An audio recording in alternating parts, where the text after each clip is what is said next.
రూపాయి కూడా కట్టే పని లేదు వ్యవసాయ డిపార్ట్మెంట్ లో. చెస్ అనేది రోడ్డు ఎక్కితే ట్రక్ షీట్ ఉన్నా కట్టలేదు. నాకు తెలీదు, నాకు తెలిసిందే చెప్తున్నాను. ఓపెన్ మార్కెట్ ఉంది, ఓపెన్ మార్కెట్ లో ఎవరైనా కొనుక్కుంటారు. రైతులు ఇష్టమైతే ఓపెన్ మార్కెట్ లో అమ్ముకోవచ్చు. ఓపెన్ మార్కెట్ లేదని ఏమీ లేదు. ఓపెన్ మార్కెట్ లో మనకి బెటర్ ప్రైస్ వస్తే అమ్ముకోవాలి కూడా. అసలు ఆర్బీకే అనేది ఆర్బీకే మన ఊళ్ళో 100 ఎకరం ఉంటే 100 ఎకరము ఆర్బీకే ద్వారా వెళ్ళదు. ఓపెన్ మార్కెట్ లో వెళ్ళాలి. ఓపెన్ మార్కెట్ లో వెళ్ళట్లేదా నాకు తెలియదు.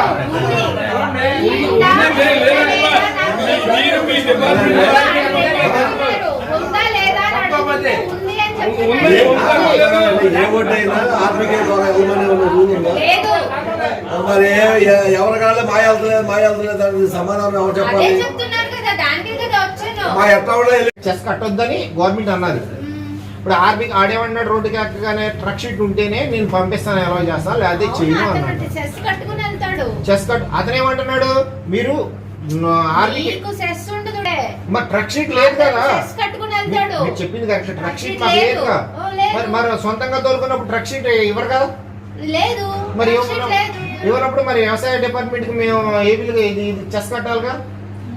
అది కాదు, ముందు రిజిస్ట్రేషన్ చేయించుకోమన్నారు మనల్ని రైతులే. మీరు కాగితం చెప్పేది మేము చేయకుండా మీరు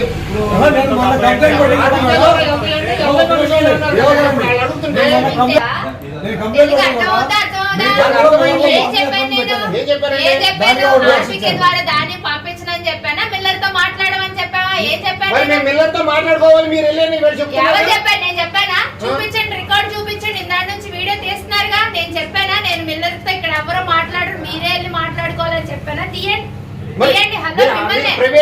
ప్రైవేట్ గా తోలుకుంటే మరి ఇంకా మాకు ట్రక్ షీట్ కొట్టరు, ఏం కొట్టరు. మరి మమ్మల్ని ఏమో అక్కడికి వెళ్ళాక రోడ్డు మీద వెళ్ళగానే ఆపేస్తున్నారుగా. మీరు ఎంత లేదని ట్రక్ షీట్ లేదని.